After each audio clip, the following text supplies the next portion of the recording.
I'm so Catholic.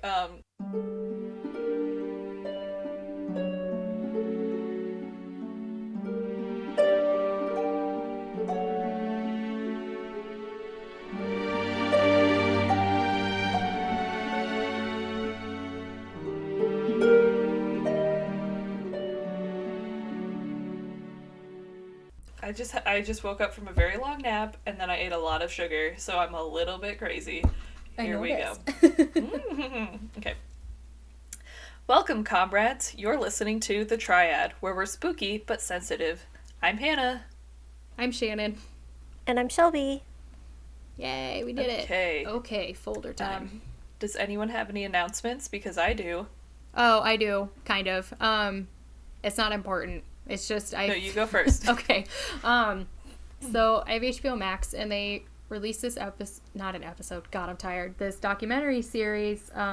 It's called I'll Be Gone in the Dark, and it's about Michelle McNamara and her research into eons and how Patton Oswalt finished her book and stuff. And I just finished. The last episode came out yesterday, which I obviously did not watch live, so I watched it today. And I don't know how much you guys know about Eons. I'm probably not gonna. Oh, I've read Michelle McNamara's book. Okay. It's really good. Yeah. So, you know how he had this fiance who broke up with him named Bonnie? Mm-hmm. They got Bonnie for this documentary. She's in the last episode. Just gave me chills. And she doesn't talk about this at all. It's just such a good series. But in the last episode, it starts with talking to her, and I didn't make the connection that it was her at first because I was eating and not really paying attention, and then I was like, wait a minute, that's Bonnie. Oh my god, that literally just gave me chills. Yeah, it's because he used to say, I'm sorry, Bonnie. Yeah, I'm sorry, victims. Bonnie, and I hate you, Bonnie. Yeah, and she makes a point to be I don't feel guilt for the actions of a crazy man. No, she definitely shouldn't. Yeah, which she shouldn't, and then she's also but I have extreme empathy for his victims, and I can't get rid of that. Oh yeah. You know, but yeah, I just finished it. It's really good. It does a really good job, I think, because it goes into this is gonna sound weird the way I say it, but I feel a lot of documentaries that are about somebody who's passed away, they try to make them seem like they're perfect humans because they're dead. And they didn't do that in this. Not that Michelle McNamara is a bad person. She's not. But they didn't, hide the fact that she died of a drug overdose. And she was on a lot of drugs and had substance abuse problems. And they didn't try to, sugarcoat any of that. And I really appreciated that. Because sometimes that's a problem. I will say, though, to making dead people sound like angels, have you ever watched anything on the History Channel about Hitler? Just saying. I know. It's usually not good about him. I know. It's ridiculous. But yeah, it's really good. And there's a lot more stuff. I knew that she did the research and wrote this book and stuff. Well, she wrote most of the book, and then Patton and Oswalt and a few other people finished it. I didn't know she was basically the first person to suggest using a genealogy website for DNA. Yeah. Yeah, I didn't know that she was the one who suggested it. And they went into the details of how they actually used the DNA to match it. And it was a lot more complicated than I initially thought. Yeah, the familial DNA. Yeah. So anytime you give to any of those 23andMe or Ancestry or anything, you're basically, when you do that, you kind of give consent for anyone to be able to track anyone in your family. So if say you have a third cousin or something that's a serial killer, they'll be able to find them through you. Yeah, that was how if they leave DNA traces. Yeah, that was how they got D'Angelo, was through a third cousin. But I think they made a point that 23andMe and Ancestry, you have to fill out a bunch of paperwork and stuff. So they went to a different site where you don't have to fill out a bunch of paperwork. Yeah, it was a really sketchy one. Yeah, I've never heard of it before. I don't know, it's just a bunch of letters or something. Yeah, I've never heard of it before. But yeah, it was really interesting. And Karen Kilgariff sent it a little bit, not a whole lot, but she's in it a little bit. Because they said it on the last My Favorite Murder, and I got so excited. Yeah. I was I'm watching it for Karen. Yeah, it's really good. I would really recommend watching it. But yeah, that's my announcement. So. If you want to listen to the book, I'll give you my Audible password. Okay. It's really good. I will give you my HBO Max password if you want to watch it. Sick. All right, perfect. Yeah. Also, I moved and I am no longer on the busiest street. I'm not even on the busiest street in Chicago. I was just on a very busy street. Except now, I have 2 windows in here, and one of them, which is on the other end of the room, so I don't think it's going to be a problem, but it's right next to a bunch of air conditioners, so it's really loud. It's fine for me, because, like, I sleep to white noise, so, like, it's not an issue, and it's not, like, distractingly loud to me. It's just more white noise, and I don't think it's being picked up here, but I'd rather have that than the 17 ambulances. Is Shelby still here? I don't know. Yeah, sorry. Okay, I was just worried. I was like, wow, it's been to figure out my life, so okay. just ignore me. Okay. Yeah, I think that's it. That's all I got, other than, my battle with Medicaid, but we don't need to get into that, because that'll be another hour, so. My update, it's not an update, it's an announcement. No, I don't know what it is. It could be an update. Update. My math was wrong, and here's why. I thought about it, right after we finished that episode. It's the butthole math is going to be wrong because of the scale, because I did it for a horse that was standing on its hind legs as opposed to a horse standing, like, on all Flat. four. Flat? Yeah, so the scale was wrong. So if someone can tell me how tall Lucifer is not on its hind legs, I will redo the math and give you my new butthole analysis. Or how tall a horse is on its hind legs. Either one, I think, would be okay. Yes, either one. That's probably more measurable. Yeah. Thank you, Shannon. I didn't even think about that. Someone drive out to the Denver airport, get 3 tape measures, tape them together. Measure the space between his hoof and the ground. Subtract that. Or I guess you could just measure his butthole since you're already out there. I don't know. Just Whatever. do that. It doesn't matter. Nothing matters. I mean, I still think we were relatively correct because we did have a reference point for the size of the scrotum. So yeah, 420tours.com can't be wrong. I bet they would check for us if we asked them. Probably. They would probably go and ask. I'm not paying $500 to go to a joint/sushi rolling event. So how much are they going to charge me to drive to the airport and measure a butthole? Like that? I don't know. I don't know. We can ask. It won't charge us anything to ask. That's true. Oh man, I was crying laughing listening to that today. Oh man, I really hope other people. I'm not like a creepy perv and only think about that, but it's just so prominent on that statue that it was all I could do not to freak out about it. I don't know. I really hope other people found that as funny as we did. Yeah, we're not like, I don't know, it's whatever. I know. It's fine. It's fine. Okay. Are we done with announcements? Yes. Okay. Can I go to the folder? You may. Yes? Yes. Don't look at my notes. They're just garbage. I've never heard of this before. Yes, you have. I have? I know you have. Okay, yes. never mind then. Everyone's heard of this. Okay. I just don't know this name then. Yeah, it's... Okay. So, if you guys are in the folder, today we are talking about Amerithrax, aka the anthrax attacks. Oh, okay. That happened right after 9/11. Yeah. I like your subtitle. Yes, my subtitle is I started this research at 2 p.m. Yeah. It's been very weird here in my life. I got an assistantship out of nowhere from my school, so I've been doing all of that paperwork, and then I got a job that I'm trying to figure out, and I had orientation today, and they were immediately like, okay, you're gonna go work in the group home tomorrow because it's for adults with disabilities, and it's just a lot going on. So I did these notes, took a weird 3-hour nap, and then ate a bowl of ice cream for dinner. So that's where I'm at. Okay, I'm an adult. So, the Amerithrax attacks. So I got my sources. Oh, crap.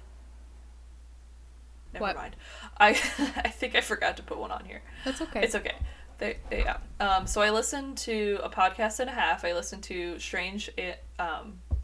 sorry, that wasn't a podcast name. That just was I listened to 1.5 podcasts about this. So the Strange and Unexplained podcast, the Unresolved podcast. I was on FBI.gov for probably way too long, and now I'm on a list somewhere. I was on Story of my life. justice.gov, Wikipedia, of course, the CDC, and then I read an NPR article. So, what is anthrax? So, anthrax is a disease that is caused by a gram-positive rod-shaped bacteria known as Bacillum anthracis. So, when you get anthrax, it's not talking, the spore itself has a different name, and the disease is called anthrax. So when they say there was anthrax in the letter, what they mean is there was basilicus, or not basilicus, that's friggin', I'm thinking of like the basilica. I'm so Catholic. Bacillus anthraxis, which was like in the letters and stuff. So it's rare, although it's really rare for people to get this, it can happen if they come into contact with an infected animal or person.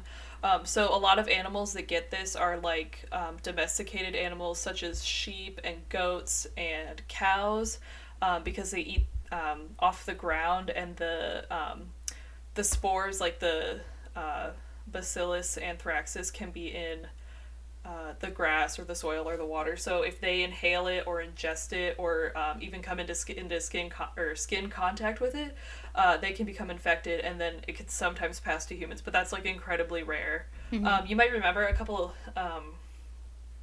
years ago there was a big anthrax outbreak in, it was either Finland or Russia, I can't remember, but all these reindeer got it because it was in the ground and like the permafrost melted. Yeah, do you remember? Yeah. Mm-hmm. Yeah. Yeah, so I guess all those spores got released, and then they all got sick and died.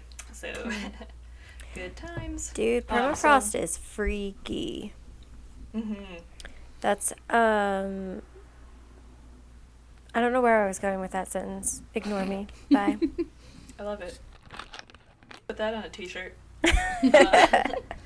So if you look at these pictures I put up, the one in the middle, that's just the actual spore itself. And then these other two, I know for sure the one on the right is the weaponized version of it, because it gets like this weird silky, fluffy sort of look to it. Okay, so they think that this bacterium originated somewhere in Mesopotamia or Egypt. This is where I thought I had a personal connection to this, because I asked my dad, because my dad was like a bigwig in the military, and I was like, yeah, didn't you have like a crazy anthrax scare? And he was like, no, what? What I misremembered was there was a like weird letter sent to the Indian reservation where we lived up in Browning, Montana, and it had a white powder in it. It was probably like baking soda or flour or something. But Malmstrom had to deal with it. That's the Air Force base up there. And it really was nothing. And he ended up getting, I don't know if this was before that or whenever, but he had to get like 8 shots. And so he's immune to anthrax, so that's cool. That's good. Well, that's good. Yeah. I guess. Yeah, so... Maisie agrees. Maisie agrees. Yes! Okay, next slide. Okay. Gross. So I didn't put... listen, I could have put real pictures up here, but I didn't. I used a textbook's drawing, so I wouldn't be as gross. Thank you for not doing but that. we're gonna... Yeah, they were really gross pictures. Yeah. So what we're looking at right now, dear listeners, is the 3 different kinds... I mean, there's 4 different kinds... There's 4 different ways you can contract anthrax, but I put 3 up here because the other one is like... It wouldn't happen. So... It's like being injected with it, and I was like, who the hell is injecting people with anthrax? That's whatever. So I'm not even going to talk about that because none of that happened in this case. So we're looking at the sores. So if you look at those sores on the skin, that's called cutaneous anthrax. So that just means that you came into contact with it. Like you'll hear in this story, like people touched mail that had anthrax on it, and so they ended up getting sores. And lesions all over their skin. Quick question. So with anthrax, you literally it's like poison ivy, like you touch it and you got it, more or less? You can touch it, you can breathe it in, you can like inhale the spores, or you can ingest it and get it like gastrointestinally. Okay. I meant more so like, because, you know, like with COVID, they're all worried about like your mucous membranes and stuff. I didn't know if it was... Yeah. Okay. So COVID, it's like very rare that you would touch something and get it like, like on your hands. Okay. But with anthrax, if you brushed your fingertips against it, you would get it on your fingertips. Okay. Depending on the strength and how much there was and whatnot. Okay. Yeah. It's like incredibly dangerous, especially when it's weaponized. Yeah. That seems really spreadable, I guess. Not contagious, but yeah. Yeah, it's not. Yeah, because it's not contagious unless you're like hitting people in the face with your infected hand. Yeah. But it is very easily picked up. Yeah. Okay. Yeah, good question. So when you have cutaneous anthrax, you get these sores, kind of like ulcers on your skin with a black center, and then you get like small blisters around them. And they're most often found on the face, neck, arms, or hands. So all those pictures I looked through were like little kids with anthrax on their faces, and it was so horrible. So do you just get the sores like where it's touched you, or can you get the sores like anywhere? So I'm not entirely sure. I think that maybe you can like get it on your hand and then you like go to touch your face and then it transfers. That's true, because I touch my face 1,000,000 times a day. Oh my god, I know. Today I was sitting in a work orientation and we had to wear masks inside and there were only 4 of us, but we were like all spread out, and I was like, don't touch your face, don't touch your face, don't touch your face, because I didn't want them to think I was sick, because I'm not. I just, the inside of my mask is baby flannel, so it's very, it like gets up in my nose and it itches. Yeah, the masks you made me, I love them, but they itch my nose. I know, they're so great because they're like soft and nice, and then unless you wear them for like 30 plus minutes, and then it's like itch city in there. Ugh, that's horrible. Anyway. So you may get into this. So with this kind, will this kind kill you, or is it just you wait until the blisters go away? The ulcerative one, I don't know. Okay. That's the thing, is anthrax can be easily treated with antibiotics. Okay. So, like, if you get it, you just, penicillin the shit out of it and hope for the best. Okay. But I'm not entirely sure. Like I said, I started these notes at 2 p.m. Yeah. It's all good. Medical experts, please weigh in. It's all good. So the next one is called inhalation anthrax. So that's when you breathe in the spores. And this one seems to, from my reading, this one seems to be the scariest one. Yeah. Because the spores can kind of take root in your lungs and then just like wreck you. Yeah. So the symptoms can include fevers, chills, chest discomfort, shortness of breath, confusion or dizziness, cough, nausea, vomiting, stomach pains, headache, sweats, and it says in parentheses, often drenching, which... Gross. I literally have half of these just from having asthma, so, like, I can't imagine how much worse it would get if I have anthrax in there, too. Do you have extreme tiredness and body aches? Because those are the last 2. Yeah, I have that, and a good chunk of it is because of the asthma. I get headaches all the time, I cough all the time, I have shortness of breath and chest discomfort, like, yeah. Oh, my Medicaid plan, they cover my inhaler, so that's good. At least I think they do. That was the other thing I wanted to ask, sorry. I have a list of things I need to ask them whenever I finally get somebody on the phone. Dear Medicaid. Them, do I have anthrax? I have a question. Telehealth. Hi. Hello. I'm experiencing all the symptoms of anthrax, except I've never come into contact with anthrax. Yeah. Am I just tired? Which, this last one I can just ask my plan directly. I don't have to go through the state to do it. But it has this list. It has a list of drugs, right? And they're all covered in theory, but they have preferred and not preferred drugs, but they don't explain what that means. So, like... it's probably, like, name brand and... Yeah. Discount. Because I looked at both the brand name and the generic, and it said the same. They were both not preferred. But I don't know, because, like, it's on the list. That means that it's covered. And it has, like, the, it's got the same restrictions on it, where you can only get a certain amount at one time, and you have to get a doctor, like, your doctor has to, like, approve your prescription every time. And so, like, they're acting as if it's approved, but I literally don't know what the difference is between preferred and not preferred drugs. I know what that means for like pharmacies and hospitals, but I don't know what that means for drugs. So I have to call Blue Cross too to ask them what the hell that means. There's so many questions. Okay, sorry. Continue. No worries. But yeah. Just like, did I tell you what I just found out? No, I don't think so. Okay, here's how dumb I am. I just forget that I like have recurring payments on things because I usually set them up and then forget about them, which is fine because I've never changed banks or anything, so everything is paid for. Yeah. However, my dad was like, hey, you keep getting charged $13 a month for this one weird thing, and I don't know what it is. And I looked at it, and I was like, I don't know what that is either. So I called, and I was like, what are you? What entity are you? And they're like, we're your renter's insurance. And I was like, I don't have I'm not renting a house. I don't have renter's insurance. And they were like, well, you're still paying for it. You just never cancel your renter's insurance? Nope. Do you know where it was from where I lived? I'm guessing somewhere in This Springfield. is when you were in Missouri. It was from the townhouse, Shannon. It was from the townhouse? It was from the townhouse. I've been paying for that insurance for like 4+ years. Oh my god! Yeah, so they're like, we can reimburse you for 2 years. And I was like, please do. That'd be great. Oh my god, that's hilarious. Yeah, Anyway. because you lived there our senior year, right? Yeah. Yeah, so that's been 'Cause I 4 wrote years. Here, this is podcast That was related. 2016. Yeah. I know, let's not talk about it.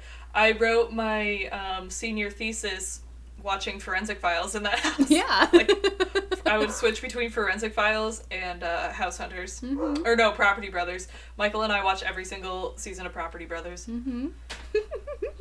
Anyway. Oh man, I was the main person for all my utilities and stuff at my old apartment. And so I like canceled them all. And one of them was the internet, and that was supposed to be shut off on Friday. They didn't actually shut it off until noon on Saturday, which I appreciated. But I got charged $61, and I was like, I thought I paid already for this month. And so I called, and they were like, yeah, your last bill was on the 4th. Like, your last payment was on July 4th. And this is your billing from July 9th. And they prorated it, so you're not paying the full amount. And I was like, oh, okay, so I'm just stupid. Thank you. Thank you. Yeah, it was right there. I just didn't read it correctly. He was very That's nice, who I though. am. Apparently, people call all the time about it. Like, the guy flat out said, like, people make this call all the time. It's fine. Guys, we gotta pause this for 1 second. Okay. Hello, we're back. This intermission brought to you by Betty, my BFF, who had to tell me who died at church. Anyway. I love her. Okay, should we talk about gastrointestinal anthrax symptoms? Yes. As I burp into the microphone really loud. Okay. So these are kind of similar to the inhaled one. So there's fever, chills, swelling of neck and glands, sore throat, painful swallowing, hoarseness, nausea, vomiting, especially bloody vomiting, so yay. Diarrhea or bloody diarrhea, headache, flushing red face and red eyes, stomach pain, fainting, swelling in abdomen. So all the fun things. Yeah. So do you want to like choke on blood or do you want to just stop breathing altogether? Mm-hmm.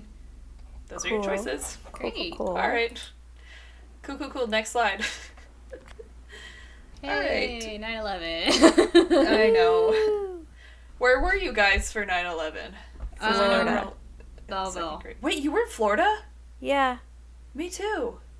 Wait, you were? Yeah. Where? I lived in like the Tampa area. Oh, I lived in Fort Walton Beach. Oh, okay. We were at So, like, McDill. by Destin. Okay. Was that, Hannah, was that different than your redneck high school?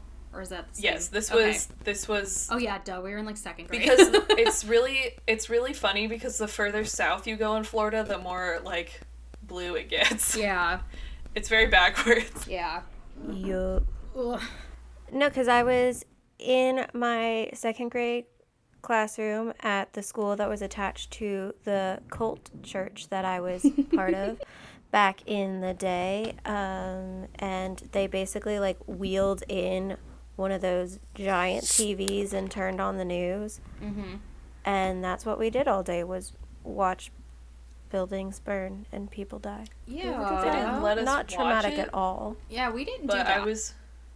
I was in Catholic school, so I we all was went too. to church. Yeah, so we all went to mass and we prayed a rosary, and then our parents came and picked us up. We didn't do But any that of that. day, We did nothing. See, ours, I mean, I was at Baptist school, and so, like, we basically watched it all day, and then at the end of the day, we had to, like, pray, and No, we didn't do anything. then we got picked up. We Like- didn't get picked up early or anything, but... To be fair, my memory is bad, which you all know.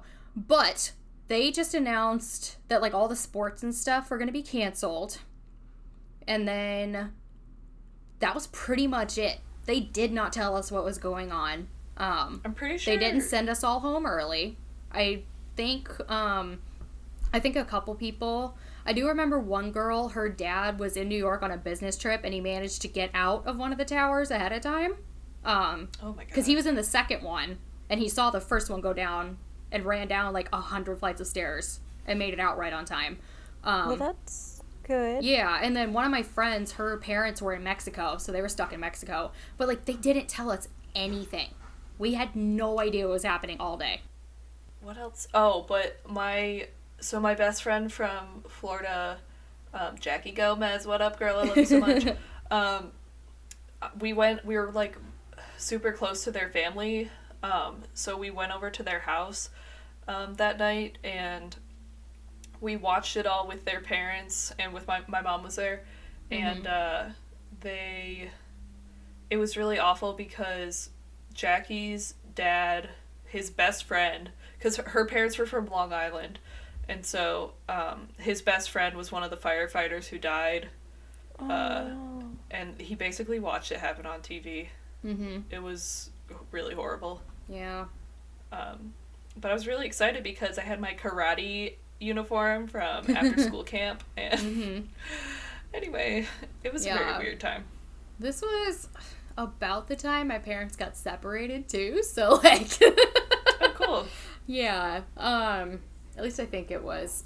Like I said, memory is terrible, but it was that year that they got separated for sure. But yeah, I mean, we did nothing. There was nothing. I had no idea any of it happened. It was, sports were canceled, and then I feel like they did something weird with the... Do we even have a bus? It was something weird with kids getting picked up, but I don't remember what it was. Yeah, that's it. That's all I got.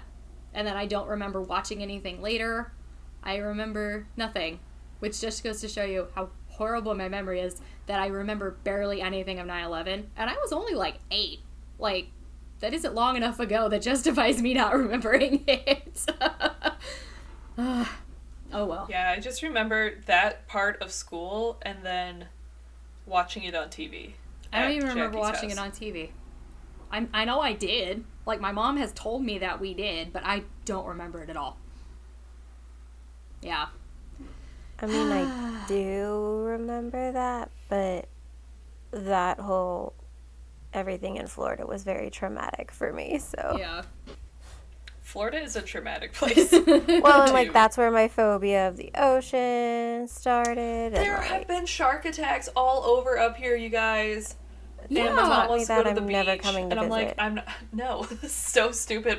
1, it's really cold. 2, this is not from me. I'm not racist against Quebecois, but the rumor is that all the Canadians come down here and poop in the ocean. Huh? I don't know, ask my cousins. I don't They're understand. like, all those Canadians drive down here and then they can't find a bathroom, so they just go to the beach and poop in the ocean. See, I thought you meant they drive down there specifically to do that, and I was like, just while they're on what's the vacation in Maine, point? just Okay. poop in the ocean. I didn't understand. I'm still not really sure I So understand the sharks- correlation, but... Poop. Yeah. Americans it's do really that, cold too. year round. It's never been warm here. Yeah, I don't know. Anyway, the ocean is garbage, and we should... No, I meant to ask you about that though, because I feel like I saw a couple days ago that Maine had like its first shark attack or something. Yeah. Yeah. get out of the... What are you doing in the ocean in Maine? It's, like, the water here is probably 40 degrees. Mm-hmm. It's not warm. The beach is not pleasant. It's cold and horrible. I don't know. I'm very anti the beach. Yeah. I hate the beach. The I beach hate is the here. ocean. Yeah. I hate Have everything. you ever seen a goth at the beach? Yeah, I didn't think so. Alright. Let's keep going. Yeah. So now I'm going to break this all down in a timeline format until we get to some suspects. Okay. So, 7 days after the terrorist attack of 9/11, 4 anonymous... Well, that's the thing, they don't really know. So, maybe 4 anonymous letters. Definitely 4 anonymous letters. Could be more. We don't know. Laced with deadly anthrax spores, began arriving to media companies and congressional offices. So, over the next... you know what, we're gonna put a pause on that. Alright, so September 11th, 2001, terrorists hijacked 4 airline jets and crashed them into the World Trade Center towers in New York City, the Pentagon in Virginia, and a field in rural Somerset County, PA, Pennsylvania, right? Yes. September 18th, 2001, the first letters containing anthrax are mailed. Okay, next slide. Okay. My computer just asked me to restart. No. Not now. Okay, so you guys have all heard of the National Enquirer, right? Yes. Yes. Yeah, so the first person to get sick from this was a guy named Bob Stevens, who worked for American Media, which is based in Florida, and I don't think he worked for the National Enquirer. I'm pretty sure he worked for the Daily Mirror, which is like the British similar. equivalent. Yeah. Yeah, it's like basically the same thing. But he was a photo editor, and on October 4th, 2001, he's hospitalized with inhalation anthrax, and they're like, whoa, how did he get this? There's not been an anthrax case here in like 25 years, and even then it was from some, like cows in rural wherever. Mm-hmm. I have a question. So when you say they were mailed on the 18th, like that's the day they were stamped, and then they weren't received until the 4th of October? Yes. Yes? Because that just seems like a long... Yeah. Yeah. Listen, the future did not happen until 2004. Everybody knows that. 2001 was basically the 80s. Well, and I mean, the mail service, everything was a mess after 9/11. Especially That's after true. 9/11, so everything was paused. And I don't remember because we were like 8 years old, so... Yeah. I was just wondering. I didn't care about the mail back then. Yeah. I was just wondering, because in my head, mailed on the 18th also means received on the 18th, which I know is an incorrect thing for me to think, but that's just what it is right now. No, they were put in a mailbox. Okay, on the 18th. And then they weren't received until a couple of weeks later. Okay, thank you. I was slightly confused. Yes. So then on October 5th, so he goes to the hospital on October 4th. On October 5th, at age 63, he dies, and he's the first anthrax death in the U.S. in 25 years. So this is like a really big deal because now they have to start, basically what we've been doing for COVID, they have to start tracing this and like find out where this anthrax came from. Mm-hmm. Because especially if it's some kind... Because they don't know if it's like a naturally occurring one or if it's a weaponized version. Because we just had 9/11, so everyone is on like super crazy high alert. Mm-hmm. And they just really needed to track where it was coming from and what strain it is. So later on, we're going to talk a little bit about the science of it. Because you can kind of like how you can find DNA in people, you can track DNA in these spores and whatnot. Okay, so sorry, I have another question. I'm sorry. So was you may get into this later, so is this weaponized kind, is it an inhalation one, or... Yes, so he died of the inhalation. Okay. I didn't know if you had said that, or if I just... Oh, you said that. Okay, never mind. Sorry. Yeah, no worries. No, it's good to remember. There's also another picture I didn't put on here, but I'll send it to you guys in the chat because I thought it's not funny, but it's funny. We'll talk about it later. Okay. All right. So October 8th, 2001, anthrax is found in Boca Raton, Florida, at the offices of American Media. So that's the company that he worked for, the publishers of National Enquirer, and the building is closed because of that. They're like, okay, this is bad because it's in a building, not Okay. coming out of the soil. Mm-hmm. So on October 9th, more. Oh, yeah. Okay, yeah. So on October 9th, more letters laced with anthrax are posted, and the FBI starts investigating these incidents. Okay, so we can go to the next one. Here are the letters. So there were 4 letters sent, and there were 2 variations on the letter. So the first one reads, I put these backwards. It says, "You cannot stop us. We have the anthrax. You die now. Are you afraid? Death to America. Death to Israel. Allah is great." So that's the first one. Mm-hmm. And then all of the other ones read like this. They said, "This is next. Take penicillin now. Death to America. Death to Israel. Allah is great." Okay. And they were sent to a bunch of different places. They were sent to either... I say a bunch. I meant the 4 places that I talked about. Yeah. They were either sent to senators or news outlets. So on October 12th, 2001, an NBC employee in New York tests positive for anthrax poisoning. One second. and We need to that's- stop. I'm gonna go get my dog so she stops screaming. One second. Okay, we're good. My roommate's boyfriend was coming in, and Maisie apparently did not approve of that plan. So. There will be no fooling about Well, she's... in this home. Yeah, well, just, somebody's at the door, so she has to scream. So. Yeah. Okay. So Shelby brought up a good point. Do you see the return address on there, Shannon? Yes. So it says 4th grade, Is that Greendale Greendale? School, Franklin Park, New Jersey. Yes. So that was a fake address. There's no such place. Yeah. And all of the letters except for one had this return address, and so they think that they did this because it looks, like little kids doing a project, and so it would be more likely to be opened than like some crazy person who wrote like in blood on the cover. Okay. All right. So I said the October 12th thing, an NBC employee in New York tests positive. And then October 15th, 2001, Senate Majority Leader Tom Daschle, who's a Democrat from South Dakota, tells reporters that anthrax was found in his office. So they shut that shit down immediately. They're like, everybody out, we're not doing this. Nope. Okay. Then October 16th, 2001, wait a minute, this is conflicting because I read that the baby was a girl. Whatever. Anyway, a 7-month-old child of an ABC News freelance producer tests positive for anthrax poisoning.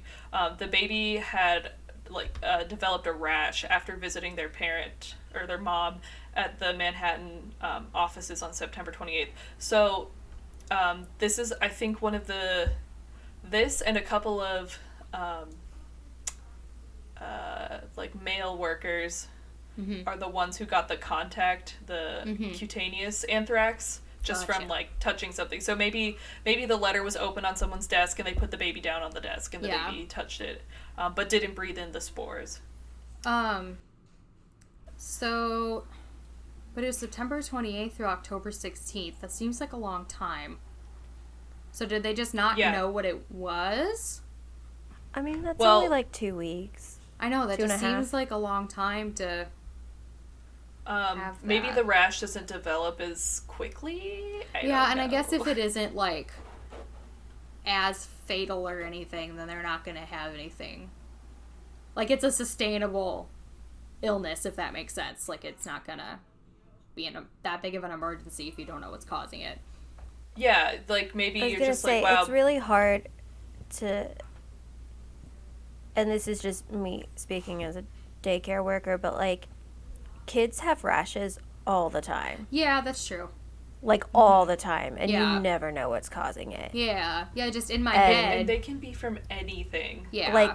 Half the time they're allergic to whatever, and you don't know, or Yeah, contact dermatitis is such a big thing. Oh, yeah. Especially with it's little so kids. annoying. And They're I just mean, allergic to Tide, and then they touch their friend, and now they have a crazy bad reaction to it. Yeah. well, and we clean everything at the daycare with diluted bleach, but we have a kid who's allergic to bleach, and so we can't clean his chair with the bleach water. We have to use the soap water because otherwise he breaks out in a really bad rash and blah blah blah. But babies get drool rash or heat rash or like literally everything causes a rash on a baby. Babies get acne. Yeah. Because they have such sensitive skin. Yeah. And like their immune systems aren't built up. So it was probably one of those that like they noticed it but couldn't figure out what was causing it or assumed it was like a teething rash or something like that. Yeah, just in my head, that just seems like a long time to have anthrax poisoning and not die, I think was where my confusion came from. Yeah.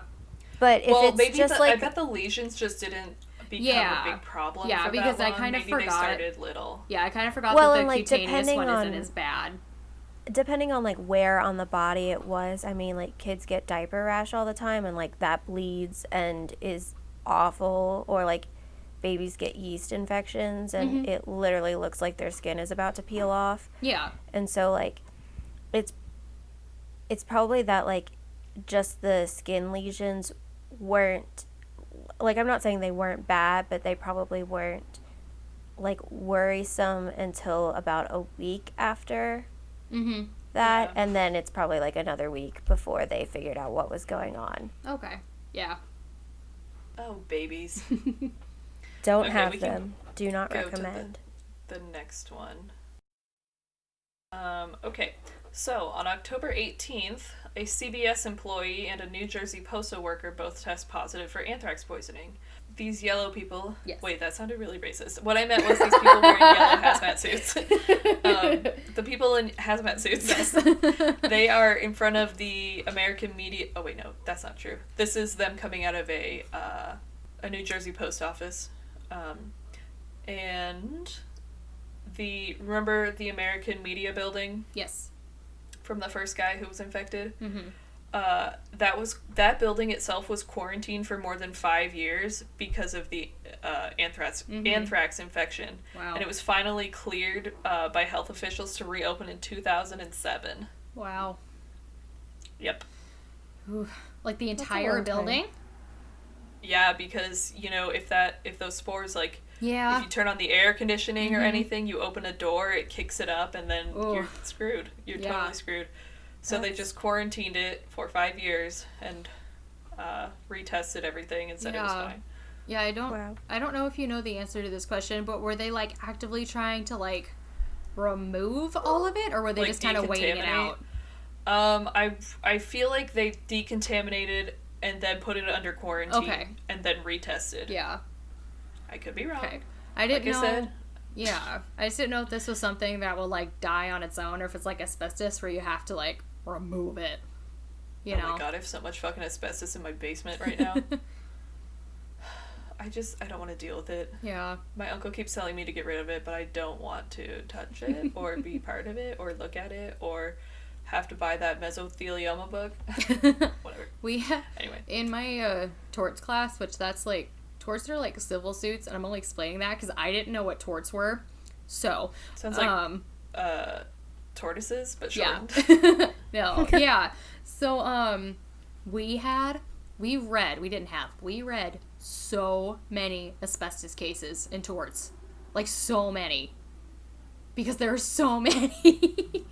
Oh my goodness. Oh my god. Remember when we had the band lock in and they're like, hey, you know what the perfect weekend to get rid of all this asbestos in the high school is? When all those fucking band kids are locked in here and not allowed to leave. That. Okay, but they just did an asbestos abatement like last month at the high school. Mm-hmm. How much asbestos is in that building that we breathed in? It's all like the all of the older part of the building. Has it The probably? part that wasn't taken out by the tornado. Yeah, basically the Yeah. part that wasn't taken out by the tornado, and then not the south hallway because that's the new hallway. Well, God, we are but so they were Midwestern. doing The part it that wasn't taken out by the tornado. like the hallway, Shannon, where your locker was. That was like the hallway that they were doing it in. Yeah. Because they're starting on the construction to put the second floor on Yeah. this year. So What? So they We're had gonna to. second floor? don't even get Yeah. me started. It's stupid. Yeah. So the thing with asbestos, at least from what I understand, it doesn't start like affecting you until you're like breaking it, if that makes sense. Like I don't know. Yeah. Yeah. Yeah. Like if it's like if it's in the walls or in the floors or whatever, it's not going to bother you. But when you start tearing it up, Yeah. that's when Yeah, it's a problem. because it's Because then it once becomes the the dust fibers are particles like that get airborne. Yeah, and so they're probably Anyway. only doing it in places like the asbestos abatement in places where they're going to be doing construction, because that's going to be kicking all of it up. Yeah, Maisie's screaming again. always. Get it out, girl. But I mean, they did kind of do construction on that hallway when we were there, just because they were building that useless hallway. That new addition. Yeah. Yeah. Okay, this is what really bothers me. They ripped down like 3 or 4 beautiful old, like, had to be know. 100-year-old oak trees to build a hallway for no fucking, literally just a hallway on the edge of the school. And it's not even. And they tore down those. Yeah, and it's not even like where they needed a hallway. Like, nobody The uses only that kids hallway. that use that hallway are the ones that are going out, like the ag students. Which they were thinking about building a hallway from the main building to the ag building so that they wouldn't be walking outside. That's stupid. Because they don't want kids outside. Seriously, that's why, I think that's why they built that hallway, was because all the No, that band is why. kids who were coming from that side of the school to go to band used to walk outside. Yeah. Yeah, and then our sophomore or junior, I don't remember, but they said you can't go outside anymore. And then our senior, they built a freaking hallway that nobody uses. Yeah. Yeah. It's, Anyway. yeah. Okay, October 23rd. 2 postal workers from the Brentwood facility, which is a postal facility in Washington, D.C., are confirmed to have died from inhalation anthrax. Now, the Brentwood facility is the one that filters the mail for the White House. Oh, so wow. this was like a big fucking deal. They were like, Yeah. okay, shut the whole thing down. Yeah, so it's so weird because I think by this point, that whole scare started to happen. And I don't know why I have this misremembered in my head, but I remember living in Illinois when this was a big deal. Maybe there was like another scare or something, but we didn't move to Illinois until 2003, so I don't remember there No. being another scare. But that doesn't mean I don't know anything. where I'm getting that from, but I remember distinctly being in my mom's room and the news was like spouting things out about anthrax, and I was like, are we gonna die from opening the mail? And she was like, yeah, probably not. I don't know. I mean, I misremembered. So in 8th grade, for our 8th grade trip, we went to Washington, D.C. So this would have been in like May of 2008. And we went to the White House. And in my head, Obama was in the White House. He was not yet. Bush was still in. But in my head, Obama was. So like... Well... Okay, Hannah can probably answer for you. 2003 is when the Brentwood, like, post office reopened. So they were probably talking, it, like, reopened from this whole anthrax scare. So it's probably on the news. They were talking about the anthrax scare because it was reopening. Yeah, I could see. Okay. That makes so much more sense. Yeah. Because then my next memory in my head is watching, back to back, we watched a VHS of Cats and a VHS of Jesus Christ Superstar. It was a good time. Okay, but that is like prime. Entertainment. Yes. Like Yeah, musical theater childhood right there. It was great. I think my dad was deployed and my mom was like, I guess we'll just rent all the movies. Yeah. Yeah, it was probably like a big news story because it was that in December of 2003, the Brentwood Postal Facility reopens in Washington, D.C. after more than $130 million worth of renovation and cleanup. Okay. So that makes sense. that's probably what you're remembering. Yeah. Thank you for clearing up my... I literally just Googled 2003 anthrax. Thank you for doing my research. I think Look, I can't really do my appreciate it. own, so gotta do yours. Well, I did your butthole measurements. You did. So. Yeah. I Now do we're even. appreciate that. It was very helpful, Yeah. very informative. I think mine was just that I didn't want to be in the White House whenever Bush was, so I fixed it in my head. Yeah. Yeah, That was whatever. not when It's he all was good. there. Oh my god, Maisie. You're gonna have to mute so much of her. That's okay. It's still, we're not nearly as on track as last time, so that's okay. Yeah. Cause No, I'm trying to keep this concise. yeah. Oh boy. Last time was a trip. Sorry. Yeah, that was... No, it's fine. It was funny. Okay, so October 26th, a U.S. State Department mailroom staffer is hospitalized with anthrax poisoning. October 28th, another New Jersey postal employee tests positive for anthrax poisoning. And October 30th, a New Jersey patient becomes the 15th reported case of anthrax poisoning. So far, we have... Actually, I'll just shut my mouth because go to the next slide. So these are the last two victims. So we had those 3 people. We had Stevens, who worked for American Media. Is that what I said? Yep. Okay. And then the 2 postal workers who, their names weren't in any of the articles, but I found them later, so I don't know if I should say their names, like if their family want privacy, but I have them later on, so I don't know. I mean, was it like widely reported, or just like you only found their names in like one place? I mean, if you Google their names, they pop up. Okay. Well, because I'm just trying to gauge like how much publicity would they have otherwise gotten. it just Maybe like just say US like their postal first workers. name or something. Yeah, let's just do first names. Yeah. Okay. Yeah. So these two were definitely reported. So on October 31st, 2001, Kathy Wen, an employee of the Manhattan Ear, Eye, and Throat Hospital, dies from inhalation anthrax. So she was, I think she was like, now I don't remember. I'm gonna remember it wrong. Basically, she like worked in kind of like a stock room at the hospital, sort of like making sure there were enough supplies and stuff. And it was so tragic. In one of the podcasts I listened to, some of her last words were asking the doctor. She said something along the lines of, "I don't want to be alone. Mm-hmm. I'm alone in this world," because her husband left her and her son died in a motorcycle crash, and she didn't have any family in the United States. Mm-hmm. But all of her neighbors remember her as just being such a nice, pleasant, really, really just a sweet person. Mm-hmm. But that just made me so sad because it really kind of humanizes, because otherwise it's very like clinical and like, and then 13 more people were diagnosed with blah blah blah. Mm-hmm. So then the last person to die was Ottilie Lundgren. She was 94 from Connecticut, and she was from Connecticut.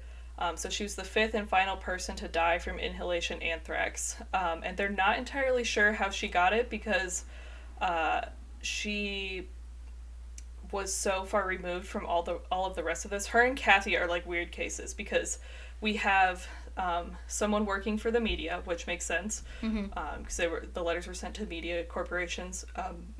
We have those 2 postal workers. And then these 2 were just kind of weird because they didn't know how to link them back. They believe that her name is hard to say. Lundgren. Yes, Lundgren. They believe that her mail was contaminated with the spores, and that's how she got it. Mm-hmm. But no one's really sure how Wen got it. Yeah. I mean, she worked in a hospital, yes, but she wouldn't really be in contact with patients because she wasn't a nurse or a doctor. So it's just kind of weird, and she's kind of like the missing link in all of this. So no one's entirely sure how she got it. Yeah. Okay. I think that first name might be Ottilie. Ottilie? I think. Yeah. Ottilie? I don't know. I think it's Ottilie, but I'm not 100% sure. Listen, names are hard, and I don't know. Yeah. I just want to cover all of our bases with name pronunciation. I know. Ugh, that's what we just took a 10-minute break about because I'm stupid. But look, this picture names are hard, of okay? They really are. But you know what? And I love Irish names so much, but God, the Irish do not... Okay, but they fuck with language. I'm the one who BHs wants to name her child that she's never going to have, Finnabhair, which is Finndabair. Yeah, because that's how you put a V in Irish. Yeah. BH makes a V sound. BH makes a V. Gaelic is so cool, but so unnecessary. Ugh, Irish is bullshit, but I love it. Have I ever showed you? I don't think I have. Like, same with Russian, though. Hang on, let me find it. Russian is like every consonant you can think of, just smush put them together. No vowels. That's the word. Yep. I looked at the traditional, like, Gaelic spelling of my name a while ago, and it was a hoot and a half. What I is gotta it, like find it. CIONNGHAN? No. Shannon. It's Yeah, probably close. it would be. It's like I gotta find it. SIO. It's an SIO, but I don't remember. Oh, Because where that's did how it you go? make like sh. Yeah. So it's like. Oh, where did it go? Oh, Like, the name Siobhan just trips me up. I know. I love Siobhan. Yeah.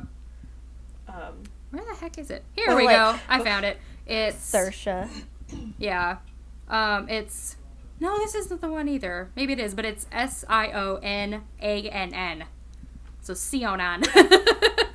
Siona. Yeah. Yeah, but it's 'cause that's how you- not. But I don't know. We Yeah. learned this song love it. for shits and gigs called Oroshe de Vahawalia. Both of those words start with B's. Yeah. Yeah. De Vahawalia. They both start with a B. yeah. Or Also, Deva. the only reason I know that is Yeah. because I listen to too much Celtic women. Well, I know all Celtic this women can because suck a dick. I read a lot of books from this one author, and they all take place in like Celtic Ireland, so they all have insane names, and there's name pronunciations at the front. So it's nice. I miss the days when they gave you name pronunciations and like maps Mm-hmm. and all of that Right. in your books. Those were so great. My mom used to read us these Irish books called Nori Ryan Song, and the back was just, it was basically an Irish dictionary, and it was so great because like it was like Spanglish but with Irish. Mm-hmm. Nice. great. I loved it so much. Okay, anyway, back to this. That house right there, that is Lundgren's house. I had to say it really slow because I think I'm dyslexic. It's okay. Made it this far. But yeah, I have a master's degree and a half, so like In English. whatever. Well, creative In writing, English. but yeah. No, it's English. Oh yeah. My first one is in English. I had True. to take linguistics classes yeah. and If you could find Whatnot. their names with a phonetic spelling, I could tell you exactly how to pronounce them. Yeah. Just need the phonetics. But only because I can read the phonetic alphabet better than I can read like the English alphabet. you know what's so weird? I cannot, when I read about the Dyatlov Pass incident in English, it confuses the shit out of me how to pronounce it. But then when I read it in Russian, it makes sense. Like, I can Yeah. say But that's how Dyatlov. Russian is. Like, it makes so much sense written in When the you Cyrillic look at it, it alphabet. does, but then you but, try like, and, like, write it in the... I almost said the Japanese word for the English alphabet. But when you write it in the English alphabet, like, It's Russian just butchered. my brain, like, fries. I'm just like... Seriously, it I short can't- circuits. I can't read I can't names. do it, but then you like write it out in Cyrillic, and I'm just like, oh yeah, you just pronounce it like this, and I'm like, what is wrong with me? I Everything. know, and I'm not even good at Russian. I can just read. Oh, same. the Like alphabet. I can't tell you like 5 words in Russian, but I can read it all day long. I'll read you a book out loud. It won't be Couldn't tell you Good. what I'm saying, but I can read it. exactly. I just have to Alright. say real quick, this will not take long. I'm on the Wikipedia entry for my name, and the nicknames it gives, well, that's where I found the original spelling. Like, I'm not just Googling my own name. It's where I found the original Gaelic spelling. The nicknames that it lists are Shan, which I am called, and Non. Like, what? They literally just split the word down the middle, and those are the nicknames that it gave. So no one tell Non. Allison to You're call me bread. Non. Yeah, it's I'm N-O-N. going Bread. to text her Yeah, right now. it's N-O-N. Oh my god, you guys gotta start calling me Also- bread now. Not to like yell at you, but it's not Gaelic. It's Irish because Right, Gaelic yeah. is a language group. Yes. Irish is a language. Yes. Right. Yes. I right, correct right. people with that all the time because it really drives me up the wall. Because everyone is like Celtic, Celtic. Do you speak Celtic? Do Yeah. you speak Celtic? I knew it I'm like, wasn't "Shut the Celtic." fuck- Do you speak Gaelic? Oh, I know it's no, not I bad. don't. Yeah. I don't know Manx. See, I thought it was Irish Gaelic. I thought it was that. That's and like so I saying- just There's shortened Scots it. Gaelic as well. Yeah. Yeah, That's and why I there's thought Welsh that Gaelic. was the It's like saying differentiation. French romantic. I don't know. It's Huh? stupid. It's Irish. Okay. Like Romance languages, you know. Gotcha. Like, Okay. Gotcha. I understand the way that you phrase it now. Gotcha, That gotcha, makes gotcha. sense. You can say Okay. Irish Gaelic as That long as you makes say that sense. it's Irish. Okay. Gaelic is like the family of Yes, languages. yes. Yes, I understand. It's the Irish, umbrella that it yes. lives under. Scottish, and all of those fall under Gaelic. Yes, I understand. Anyway, we're talking about anthrax. Don't get me started on languages. I can talk all day. Okay. Oh no, I can definitely follow you and be part of that. I would love it. Okay. Next slide. So, sorry, I'm throwing up. This is the letter sent to Senator Leahy, and this is them opening it, so you can see them being very careful. But a quick recap while you're looking at that. There were 4 letters sent, one to Senator Leahy, one to Senator Daschle, one to Tom Brokaw, and one to editor New York Post. That's all it said on it. So Leahy and Daschle are Democratic senators. Tom Brokaw is a news anchor, and the New York Post is, a news outlet. But the weird one was the one sent to the New York Post because it didn't have that 4th grade class return address. So right now there are 23 people infected with anthrax. 11 are postal workers. 8 are media workers. There's the baby who visited their mother, a nurse in New York City, a bookkeeper in New Jersey, and an elderly widow in rural Connecticut. So that was that one lady. And then 5 people are dead. Okay, so now we're going to talk about some suspects. And this is where I get... Because I don't know how to feel about this part, because it's... I don't know, it's very weird, and you'll see why. Because I think that the FBI did a really shitty thing to one of these people. Okay. So this first guy... Real quick. Oh, go ahead. This was never solved, correct? Right. Okay. It is still an active case. It's not Okay. a cold case. The Yeah. FBI is very clear on that. Yeah. On their website, it was like, Yeah. this is not a cold case. We Okay. are currently working on it. Okay. But yeah, they did... Not in fact, oh my god. They did... what's the word I'm trying to say? I don't know. Charge. There They we did go. charge somebody with this. But it wasn't true. At least in my opinion. We'll get to it. All right, so the first suspect we're going to talk about is Dr. Stephen Hatfill. So he was an American, I don't know why I said was, he's not dead. He's an American physician, pathologist, and biological weapons expert. Guess where he was born? Don't look at my notes. St. Illinois. Louis. Woo! Anyway. Where? Wait, where? St. Louis. Okay. Okay. So he was a biodefense researcher for the U.S. Army at the U.S. Army Medical Research Institute for Infectious Diseases, or USAMRIID, which I don't know why they just don't call it by its real name, because that's way more confusing to me. Yeah. At Fort Detrick. Maybe they call it like USAMRID. I don't know. It's dumb. Anyway, at Fort Detrick. Keep that name in mind. Okay.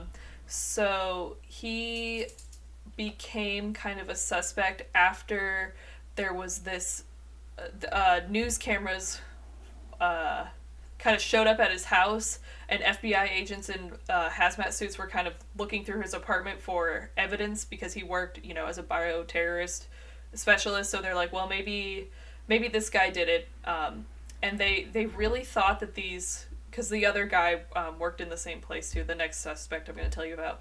But they really think that they thought at first that they were the ones making the anthrax and kind of like genetically engineering it to be weaponized, so that the market would have a need for an anthrax antidote or treatment, and that they would be able to provide it. So that's why they kind of looked at these 2 people first, because they theorized that these guys were going to go out of their way to sort of flood the market with a need for an anthrax cure. Gotcha. Yeah, so that's why they looked at them. So basically, he was kind of harassed. Hatfill was harassed by the FBI. His home was repeatedly raided. His phone was tapped. He was surveilled for more than 2 years. He was fired from his job. And he went on record saying, I never did any of this. You can, like, listen to his testimony. It's really kind of heartbreaking because he's like, you guys ruined my reputation. I can't get a job. I can't work in my field anymore. I had nothing to do with this. It's like, and basically the thing that led to him getting so caught up in this mess was the media coverage of it. Mm-hmm. So if the media hadn't caught wind that his apartment was being looked into, then he never would have gotten all of this attention, all of this, like, negative attention. I hate the media. I know. But, I mean, it was a really scary time, and people were kind of freaking out because, it's right after 9/11, and, things are happening. All they do is ruin people's lives. I know. Alright, so here's kind of the timeline leading up to that. So, June 25th, 2002, FBI agents search his residence, and... What am I reading? Okay. In August of 2002, he's named a, quote, person of interest by law enforcement officials. And I'm pretty sure it was Paul Manafort who said that he was a person of interest. All right. Just something that stuck in my mind. Yeah. I could be wrong. Whatever. In 2003, in December, the Brentwood Postal Facility reopens. Oh! There it is, Shelby. I did write it down. You're welcome. After Predicted the future. A $130 million cleanup and renovation. July 13th, 2004, the New York Times is sued by Hatfield for defamation, and he also sues the Justice Department. So in January of 2007, a federal judge dismisses his libel suit against the New York Times, which sucks. But in June 2008, he receives a $5.8 million settlement in his suit against the government. So, that's good. Do you know what he sued the government for? Probably being a dick. Let me see. Yes, I do. I'm just curious. It's not, like, important. I'm just wondering, because... No, I wrote this down for you because I knew you would ask. Well, just because it's kind of hard to win lawsuits against the government, so, like... Filed a lawsuit accusing the FBI agents and Justice Department officials who led the criminal investigation of leaking information about him to the press in violation of the Federal Privacy Act. Oh, okay, thank you. There you go. Yeah. You're welcome. I knew you would ask. Yeah. Well, because, like, I didn't think it would be, like, harassment, because you can't sue the FBI for that. So, like you can, but you're not going to win. So I was just wondering. Thank you. So, speaking of harassment, please go to the next slide. Okay. And prepare to get real sad real fast. Okay. Okay, so this is Dr. Bruce... Wait a minute, did I type his name wrong? Yes, I did. I knew I was going to do that. Okay, I keep writing his name as Ivers because I recently reread The Dubliners by James Joyce, and, like, one of the main characters is Mrs. Ivers. Mm-hmm. So I keep writing that down. His name is Ivans. Bruce Ivans. That's what it is in your, like, footnote thing, so... I know, because that's copy and pasted from Wikipedia. Oh. But the title is incorrect. So... This guy, he was an American... this time he did die. Yeah. He was an American microbiologist, vaccinologist. Yeah, that's what that says.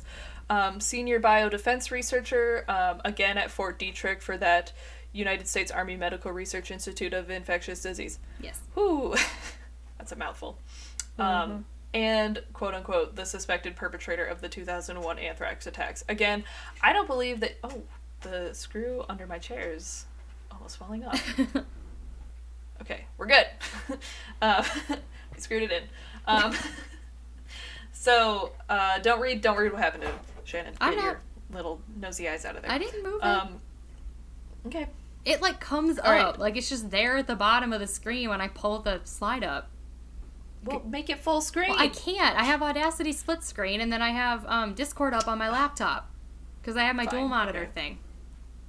Whatever. Okay. Anyway, so the FBI really started to, after they were done with Stephen Hatfield, they were really like, all right, let's look into this Bruce Ivers guy. And I think the reason they suspected him again, was because both of these guys, actually, a lot of people had access to anthrax at the time. Like, it was used in laboratories to make cures for it, and kind of like just for regular sort of scientific study. But the reason this anthrax was so deadly was because it was altered. So they think, again, that this Bruce Ivins guy was trying to make, you know, a strain of anthrax that only, quote unquote, he could cure. Have you guys ever watched Criminal Minds? Yes, but not for a very long time. So they basically, there's an episode, I don't know what season it's in, but there's an episode where they basically just steal this story. Yeah. Yep. They do that a lot. I was going to say, this sounds real familiar, and I don't know why. Yeah, That's yeah, why. and it's because it's the anthrax episode. This is exactly what it was about, because I think they even talked about Fort Detrick in it. I think so, because Don't know. isn't it like Reed comes in contact with it or something? Yeah, there's like some scientist who's like, only I have the cure. Because he like makes a statement to the whoever, like the military, and is like, we need to have a cure for this in case our enemies try to weaponize it, and then no one listens to him, and so he weaponizes it. He weaponizes it himself, and then starts to disperse it to kill civilians, so that people are more freaked out about it. Anyway, watch that episode if you want to know what happened in the 2001 anthrax thing, except it didn't happen in letters. They just like did it in a public park. That show. It's a very, I mean, that show's really shitty because it's not like real police procedure or anything, real FBI procedure. It's just like kicking down doors and blowing shit up. But it's also like, they really did steal that story, so Yeah. it really does encapsulate it pretty well. They also encounter way more serial killers than an actual Every agent single would. episode is a serial killer. Yeah. Every Look, single one. it's Yeah. TV. And it's never gotta like they be just- dramatic. Yeah. And it's never Also, just like a never serial watch a killer crime who show kills with someone. my father in the room. God, it's the worst. Because he's like, real police would never do that. And I'm like, yeah, well, Yeah, we know. not everybody is you, okay? But it's never like just some serial killer with a knife. It's always like, and then he skins her face off and wears it to the grocery store. Like it's always something really gross and Yeah. weird. Okay. They Ed. also, so Seriously. Allie is like obsessed with Criminal Minds. And so she's talked to me about this many times. From what she's told me, because I used to watch it, but not like a lot, and it's been a really long time. Like, family members of the agents get kidnapped and murdered a lot. Oh yeah, all the freaking Yeah, time. All the like- all the mob bosses know where all the family members live, and it's like, then why do you? Yeah. Are you like No, that readily? only happens to one of them. What? No, because they're wait. No, It happens to Hotshot. it does not. Yeah, and it also happens to Morgan. His Yeah, family? I think Allie Yeah. said that the blonde Right? woman Wait. also had family Yeah. members who were threatened or hurt. Well, her husband's a police officer, so that doesn't count. Anyway. So another reason why I think they picked on Ivers. No, God, that's not his name. Ivins. I gotta change this in my PowerPoint. Hold on. This is Ivins. Ivins. Okay. There we go. Because I keep looking at the top. I don't know. I love James Joyce. But I think another reason why they really picked on this guy is because he did sort of have a record. I think truly at the heart of this man was incredibly mentally ill, and needed some guidance and maybe some sorts of therapy in his life. Mm-hmm. But at one point, he became obsessed with the college sorority Kappa Kappa Gamma. He was sort of rebuffed by a woman of that sorority, and because of that, he like couldn't get it out of his head. He really, really perseverated on the, I don't know, just on the sorority itself. Mm-hmm. And at one point, he like went into their Wikipedia article and changed a bunch of the information so that it was really derogatory, and he broke into one of their, I think it was the,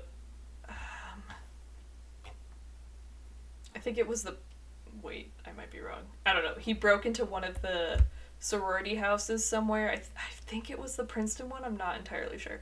But he broke in there and stole, like, their book of rituals and stuff, you know, like how fraternities and sororities have. And he just was really obsessed with them. And I think that kind of gave the FBI, I don't know, sort of like probable cause to really sort of dig into him as a suspect, just because all of this weird stuff was happening around him. Yeah. So they ended up publishing a 92-page summary of evidence against him. Wait a minute, that's not right. Backing up.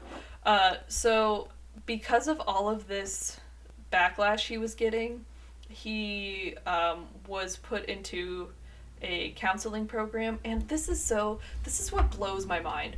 The therapist that they assigned to him had just graduated. This guy who's like under threat of, you know, treason and murder and all of this shit by the FBI. They give like the newest, like, little kid basically to it. She just had a bachelor's degree, I think. And they were like, go treat this man who's mentally ill and, like, really needs some kind of guidance in his life. And that did not go well. So he was, like, hospitalized a couple of times. And in 2008, on July 29th, he overdosed with acetaminophen, so, like, Tylenol that I believe had codeine in it. And this was after a couple of other suicide attempts. His suicide note said something... something along the lines of, let me sleep, just please let me sleep. And it was written to his wife. And after that, in 2000, I know, it's so sad. I feel like if this guy had just had the right counseling, he would have been alright. But I feel like just because of the stress of the FBI investigation, and the stress, he was fired from his job. He worked at a university. He was fired from there. He was fired from Fort Detrick. He lost all of his security clearances that he, you know, had worked his entire life for. He lost everything in this. I don't know. It was really sad. But, I mean, he was definitely problematic. He needed help. I don't know. That Kappa Gamma stuff is so weird. That doesn't mean he didn't deserve help. And it doesn't mean he did deserve that the FBI hounded him and released his information and, you know, all of that. Oh, yeah. They really fucked with him. Yeah. I think at one point they ran over his foot, like, they had a car outside of his house, and he ran up to them to, like, take a picture and say, like, you know, like, get away from me. Yeah. And the car ran over his foot, and then he was fined $5 for, like, I don't know, something like impeding traffic or something stupid. But they fined him for getting his fucking foot run over. Yeah. I don't know. That's kind of like, I think it was Breonna Taylor's boyfriend got charged with attempted murder for shooting at the cops who shot her. Yeah, for defending himself. Yeah. Yeah. Yeah. People are garbage. Self-defense is legal in certain cases. Not if you're black. That's true, yes. Yeah. In very limited scenarios, self-defense is legal for white people. That gave me heartburn, that sentence of yours. I mean, it's not, like, inaccurate. Unfortunately. I know. Just, like, tell that to my esophagus, I guess. I don't know. Whatever. Okay. So, in 2010, the FBI released a 92-page summary of the evidence against him and said that they had concluded their investigation. Okay. So they said that many... wait a minute. Okay, yeah, so this conclusion has been contested by, like, literally everyone. All of these microbiologists were like, yeah, we all had access to that strain of anthrax, and there's no way he could have, like, there's no way he could have like turned it into changed something it else. and weaponized it. Yeah, like he couldn't have done it without like a huge lab and like a huge facility to do it. And when they searched his house, he had a pond in his backyard, and they drained it because they were like, "Oh, he totally built an underwater bunker to build this shit." Lord. And there, you know, what was at the bottom of that lake? Probably like A box. Yeah. You know what was that box was used for? What? It was a turtle trap. So, yeah, real big evil mastermind. I don't know. Someone would have noticed him building that. Like yeah, like his wife who was Yeah. like, no, he was just like a little bit weird, but Yeah. totally fine. Yeah. Other people who kind of went against this, who spoke out against it, was, you know, one of the people who was attacked, Patrick Leahy, the Democratic senator from Vermont, Chuck Grassley, Senator Specter, Representative Rush Holt, Representative Gerald Nadler. All of these people were like, no, he could not, even if he was part of it, he was not solely responsible for it. There's no way he could have done all of this by himself, which is what the FBI was trying to say. Yeah. So no formal charges were ever filed against him, and no actual direct evidence of his involvement has ever been uncovered. Yeah. So, he's, you know, he died for really no reason. I mean, he was really just vilified by the FBI. Yeah. And after this 92-page summary, which you can look at, it's online, I read part of it, after it was released, they requested a panel from the National Academy of Sciences to review the like actual science in this case. So that when the panel finally released its findings in 2011, they concluded that the Bureau overstated the strength of the genetic analysis linking the mailed anthrax supply to the one kept by Bruce Ivins. So like he had a supply of anthrax because he was a scientist who worked in, you know, bioengineering and bioweaponry, and so of course he was going to have access to it. But they really, when they looked at the genetics of that strain, it really did not, like the FBI straight up lied, and they were like, yeah, it's the same one. Look, they have these key genetic markers that make it the same, and they were like, no, they really weren't the same at all. Nope. Yeah, so the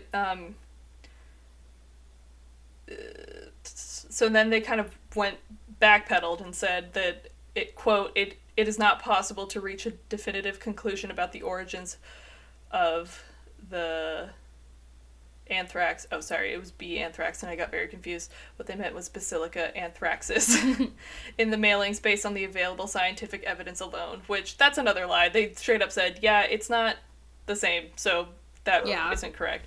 And also, like, I don't know what to think. Like, maybe did they just think that those letters were entirely red herrings? Like, Yeah. I don't know. I don't know. Because they seemed very specific based on what had just happened in the United States. So, did they investigate anyone other than scientists? I mean, obviously, like, they need a scientist in order to do this, but did they investigate any scientists with, like, any kind of terrorism, like, actual terrorism ties, or was it just these two dudes? It was pretty much just these two. I bet they, like, looked into other groups. Yeah. You know, but it was really just these two who were kind of dragged into this mess. Mm-hmm. So That it just feels seems- kind of like they basically just decided it was going to be one of these two guys, and we're just like, yep, that's the story, and we're sticking with it, Yep. even if it ends up wrong. Yeah, Don't that's care. how you get false confessions and wrongly accused people, is when cops that decide, it's show. you, and then they will not look at anything else.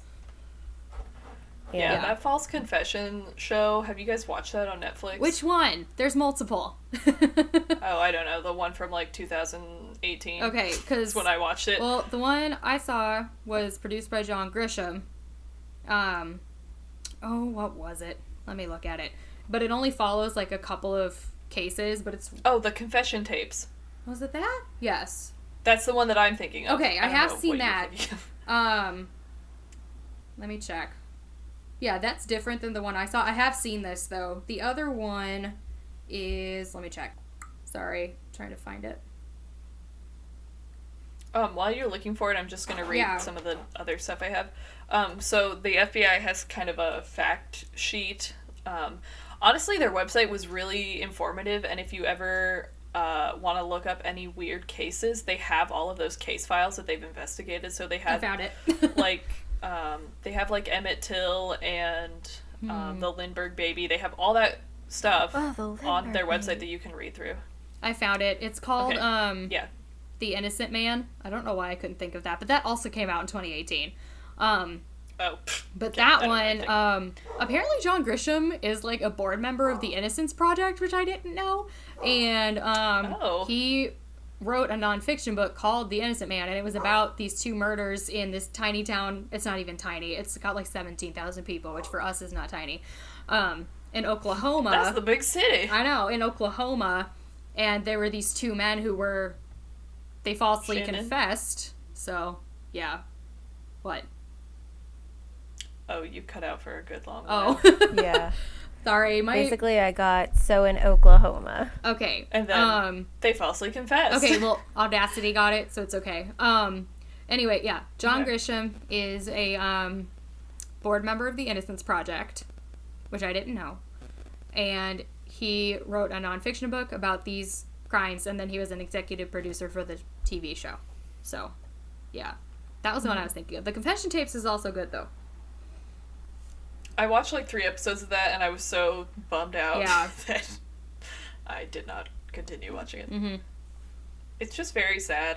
Yeah, it is. I hate mismanagement of people and people's emotions, and, you know, people... a lot of false confessions, I think, are people who are on the lower end of the, like, IQ scale. I know IQ is bullshit, but... You're right, though. It is. I don't know. You know? It's people... It is. People are just so easily tricked is what really makes me so sad, because I work with people with disabilities, and I'm like... I can't even imagine how easy it would be to trick one of these people into doing something that they didn't want to do. Yeah, well, and it's people who, for the most part, they trust the police, and they don't know that they don't have to talk to the police. You know? Like, you don't have to say a single thing to them other than, I want an attorney. And that's what you should do if you get arrested, is ask for an attorney. No matter what. Mm-hmm. So... yeah, it's people who don't know their rights and who may not be the most, I don't want to say unintelligent because that isn't accurate, but like you said, they're cognizant. Yeah. But again, IQ is also bullshit, so I don't know like what the correct terminology would be there. But, you know, yeah, that just makes me mad because it's always male cops who are just like, well, I think it's this, and I won't look at any evidence to the contrary, so we're going to put this man in prison. Because men don't want to be proved wrong. And it makes me mad. Or even, like... you guys... You're obviously familiar with the Tylenol... the Chicago Tylenol murders. The person who figured out that it was... that it was in the Tylenol was this... I believe she was a nurse. And no one would fucking listen to her. Because they were like, oh, you silly woman, go sit down. Like, you don't know anything. I'm actually going to cover that one pretty soon. But yeah, that's, yeah. She was, she was a nurse at one of the hospitals. And she figured out that it was the Tylenol. And I mean, it's like you said, she took it to her supervisor. And the supervisor was like, what? No, it's not the Tylenol. And then the cops showed up later. These people are just dropping dead after taking Tylenol for no damn reason. Yeah. All right, so let's finish this up. So you can go to the FBI slide. Okay. This is all information from the FBI's website. They have like a fact sheet about the case. So it's like an FAQ basically. Yeah. So what is the status of the investigation? It's pending. They constantly have people on it. I think they have 17 FBI special agents on it and 10 U.S. postal inspectors currently. Within the last 30 days, FBI agents have transferred from task force to other FBI agents, so they like switch it all the time. It's not a cold case. They really want you to know it is not a cold case, and everyone shut up about it being a cold case. So it's an active case, and the effort to solve it has, quote, in no way been slowed. So some statistics that they have given us: to date, the number of interviews conducted exceeds 9,100. There have been over 6,000 grand jury subpoenas issued, and 67 searches have been conducted. Wow. So yes, they investigated other people, but really just those two dudes got like the brunt of it. Interesting. So, and then they talk a little bit about the scientific advancements that have been made in the past few years. I went to the wrong slide. Okay. Basically just talking about how they have a new chemical biological science unit that they can now kind of use, I don't know, to solve crime. And also a hazardous materials response unit. Oh, I have a story about that. So, we have this, like, family friend. We call her Miss Lorraine. But she's like Colonel, she's Colonel, and she's one of my dad's best friends. But she's always been Miss Lorraine to me, and she's like this little Texas lady oh my God, she's not from Texas, she's from Montana. Jesus. But those aren't even remotely the same, Hannah. I know, I don't know why I said that. Anyway, she's the best, and one of her sons was basically my brother for a whole year because she was deployed right after soon after 9/11, she was deployed, and then we moved to Illinois, and then basically like watched her children for a whole year. Anyway, so I had brothers growing up, but it was them. But we were at her house for her retirement. Was it last year or the year before? It was recently. Maybe it was 2 years ago. We were at her house for her retirement, and she lives on base, and she somehow lucked out, because when you live on base housing, you can live in, like, either, like, the shittiest house they've ever built, or, like, a really fucking nice house that only generals get, and somehow she lucked out, and the only thing they had left was a general house. So even though she was a colonel, she got to live in general housing, and it was this beautiful brick, like, original to the base house. She lived on, what base is that? Wright-Patterson, so in Ohio, like where flying was invented. So she lived in this big beautiful house, and we were all outside having a big barbecue because we had just finished her retirement ceremony, and these guys jog by, and, you know, Miss Lorraine is, like, the coolest lady, and she's like, get in here! And she's, like, passing out gin and tonics like they're going out of style. And so these dudes just, because, you know, everyone in the Air Force has to be super fit because you have to pass all your PT stuff. But they come in, and they're just these young guys, and we get talking to them, and we're like, oh, yeah, so, like, what do you do? Blah, blah, blah. And they were all, like, these hazardous material response people. So basically, they were, they weren't deployed because they were in Ohio, but they were, like, on assignment in Ohio, I guess. And they were, like, doing this practice thing where they had, like, crawl through it, like, I don't know, buildings that are on fire but also filled with poisonous gas. Oh, and God. Also, like, you have to save the president at the end. Like, they have, like, the craziest jobs. Yeah. And they were telling us all about it, and they're like, yeah, so, like, anytime the president gives a speech or something, we have to we, like, go under the stage and clear it for hazardous waste, and we're there to make sure if, like, an A-bomb goes off. Oh my God. Whatever. Like, they have such a psycho crazy job. And they were just, like, the coolest dudes who got so drunk at this party. It was great. It was so much fun. Oh, man. Yeah. Anyway, hazardous waste people are psycho. Moral of my story. Alright, last slide. I guess I'll just read these names. I don't know. So these are the victims of the anthrax case. So the first one there is Robert Stevens. He was 63, a photo editor for American Media International. He lived in Boca Raton, Florida, and he died on October 5th, 2001. The next guy is Thomas L. Morris, Jr. He was 55. He was a postal worker for the Brentwood Post Office in Washington, D.C., and he died on October 21st, 2001. The next is Joseph P. Cursine, Jr. He was 47. He was a postal worker at the Brentwood office as well, and he died on October 22nd, 2001.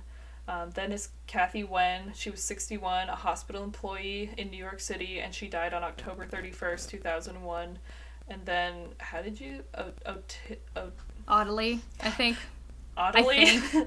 Audley Lundgren, 94. She lived in Oxford, Connecticut, and she died on November 21st, 2001.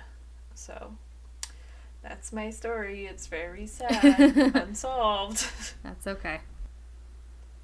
I guess we could put a sixth victim up there and say that Dr. Bruce Ivins also is kind of a victim in this. Yeah. I don't know. Anyway. I feel like but for the anthrax case, he would not have died, so... Yeah, I mean, he probably... At least not died in this way, you know? Yeah, he should have definitely been in counseling, not from, like, a greenhorn counselor, no offense, but, like, get some practice first. Yeah.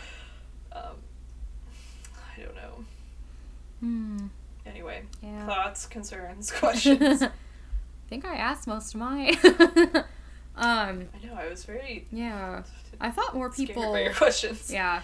I thought more people died from it. Yeah, so did I. Yeah. I think just a lot of people got sick. Oh, let me send you that picture I was talking about. So there's this great picture, and we can all think of John Mulaney as I talk about this. A great picture from the New York Post. Does it say bozo? Oh, and I... No. Dang it. I'm gonna send it to you, though. It's so good. But yeah, John Mulaney has great jokes about... anthrax. Not anthrax, oh my god, about... The New York Post, not anthrax. Oh my god, I'm so dumb. Okay. Look at it. Oh, that's funny. It says, there's a woman holding up her middle finger, which is wrapped in a bandage, and it says, anthrax this, stricken New York Post girl's message to the terrorists. Oh my gosh. Oh, man. It's interesting that they got away with the middle finger without blurring, because it's usually censored. I don't know why that was the first thing that I thought there's a bandage of, on it.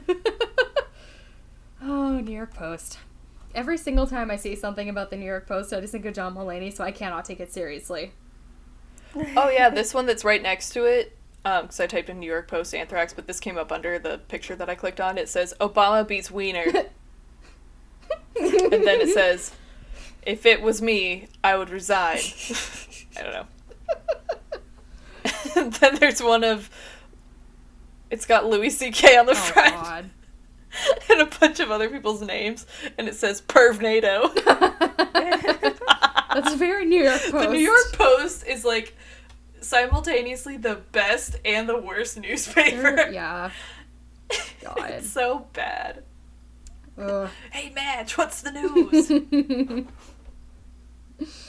Pervnado. Oh, man. That's funny. All right. Well, that's all I got. Okay. Oh, excuse me. Ugh. Anybody think of a sign-off yet? Don't do anthrax. Yeah. Yeah, I'm okay with ending these with some kind of weird life lesson to learn from the episode. Life lesson. I feel like how you've just been taking random things and saying Don't don't do this. open letters from 4th graders. Probably not. Don't that. open mail. Yeah. Just don't do mail. Email. That's what... Save the trees and email. Oh, but I love snail mail. Okay, Grandma. Shannon, do you remember when I used to write you like 8-page letters in high school? Uh-huh. I have, I should show you. So you sent me 2 postcards from Japan, and I have them both on my Yeah. wall. Nice. Yeah, I still have that. Do you remember that notebook we used to mail back and forth? Yeah, I have it. Oh my God, It's at my mom's house. Nice. My cousin sends me letters all the time, and they're so sweet and sentimental and beautiful, and then I'll, like, pull out my stationery and look at it and then go and do something else. Oh, no, she's see, never my got a letter letters back are from not, me. like, sentimental in any way. No. It was literally me in the middle of class Yeah. being like, I'm bored out of my mind. Yeah, it looked like we were taking notes, but we were just writing what we were doing in class. Here, I have one right here. I will read it to you. It says Season's Greeting. Every moment apart is a moment I miss you.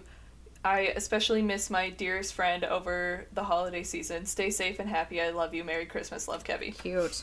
They're so nice. And, like, I've never written her back. Oh, man. She also sent me, at the beginning of the coronavirus pandemic, she sent me a card that was, you know, something very sweet and nice, and then also 4 friendship bracelets. Cute. And I wore them as I drove. I was like, this is my good luck charm. Yeah, I don't mail stuff. I have no reason to mail stuff. Yeah, I don't know. Especially right now with the post office being a hot mess. And it's even more of a hot mess in Chicago than in other parts of the country. So, like, I'm not mailing anything important. Like, I'm probably going to vote in person instead of voting by mail just because I'm worried that it won't be delivered. Because that's how bad the post office is right now. It's horrible. Yep. It's just horrible.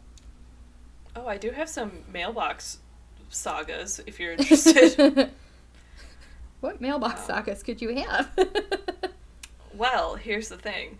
So when I first moved here, our mailbox was in the yard, and we never got a damn thing. And, like, I had changed my address and everything, and I had ordered a bunch of stuff off Amazon to, like, for the new house, blah, blah, blah. And I finally called the post office, and they're like, oh, yeah, we're not going to deliver your mail because it's too far away, and the mail carrier can't reach it. I was like, What? really? It's not. It was, like, on the other side of the sidewalk, but, okay, but, like, barely. So we're like, fine. The house came that way, so they must have just put it in before they left. Yeah. So we said, fine, we'll just go get one of those, like, one of those ones that you put in a bucket of sand. Like, and we put it out, and we had just put it out, and my uncle was up here, and we were like, let's go get dinner, because we've been working on the house all day. So we drove down the street and picked up some sandwiches, and when we came back, the fucking mailbox and all the sand was in the middle of the road because someone drove up on the sidewalk and hit our mailbox. And so it was, like, bent in half, sand and rocks and everything all over the road. My uncle had a complete shit fit because he is not calm in stressful situations. So then the next day he rented, like, and if I don't know, will I get arrested for saying this? We didn't, like, have a permit. What's the word? Permit to do this. I'm sure the statute of but my uncle limitations just is went, expired. You're probably fine. Whatever.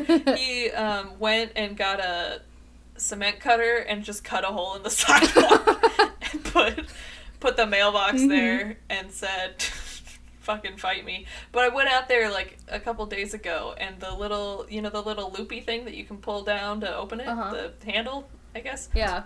It's all smashed in because someone else hit our mailbox.